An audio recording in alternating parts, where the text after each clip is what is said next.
ముందుగా బ్రహ్మర్షి పితామహ పత్రిజీ గారికి హృదయపూర్వక నమస్కారాలు. నా పేరు శారద అండి. గుంటూరు నుంచి మాట్లాడుతున్నాను. నేను 2017లో ధ్యానానికి వచ్చాను. ధ్యానానికి నేను అనారోగ్య సమస్యల కోసం రాలేదు. ఏదో రమ్మన్నారని పిలిస్తే వెళ్ళాను. అక్కడికి వెళ్ళిన తర్వాత ఈ ఆరోగ్య సమస్యలు ఇవి అని అంటుంటే ఇవన్నీ చేయడానికి డాక్టర్లు దేవుళ్ళు ఉన్నారు కదా, మనకేం ఉందిలే అని అనుకుంటూ ఆత్మజ్ఞానం కోసం నేను బాగా పరితపించేదాన్ని.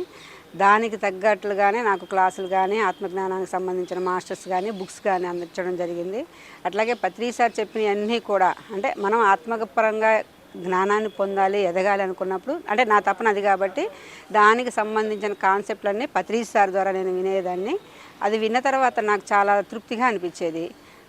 ఏ వర్క్ ఇచ్చినా కూడా చేయాలనిపించేది. ఎప్పుడూ ఇంట్లో పనేనా నాకు ఎప్పుడు అలా అనిపించేది. ఇంకే మనం వచ్చిన పని అయిపోయింది కదా, భూమి మీద నుంచి వెళ్ళిపోదాము అనుకున్న తరుణంలో నాకు ఈ ధ్యానం పరిచయం అయిందండి. చాలా అద్భుతంగా ఉంది. అసలు ఈ వర్క్ చేయడానికి ధ్యాన జగత్ కోసం కానీ, శాకాహార ర్యాలీలు కానీ, పిరమిడ్ కోసం కానీ అసలు ఈ వర్క్ చేస్తుంటే చాలా అద్భుతంగా ఉందండి. అంటే ఇది మాటల్లో చెప్పాలవి కానిది. సో చాలా అద్భుతంగా ఉంది. ఇంకా ఈ వర్క్ పత్రి సార్ ఒకసారి స్టేజ్ మీద నుంచి నాకు సీతాయనం బుక్ ఇస్తూ మేము అప్పుడు షేర్లు కట్టించామండి.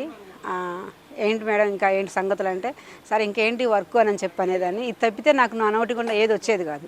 అంటే ఇంకా అప్డేట్ అవుతూ ఇంకా ఏ వర్క్ చేయాలి అని అట్లా అడుగుతూ ఉంటే ఓకే మేడం అన్నారు. అప్పుడు నాకు సీతాయనం బుక్ ఇచ్చారు. అది అలా బుక్స్ చదువుతూ ఈ వర్క్ ఎక్కడ ఏ వర్క్ అంటే ఆ వర్క్ చేయడానికి మేము సిద్ధంగా ఉన్నాము.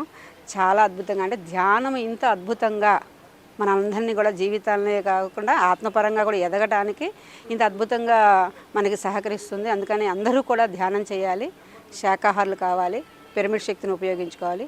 ప్రతి ఒక్కరూ ఆత్మపరంగా అద్భుతంగా ఎదుగుతూ ఉండాలని. Thank you masters.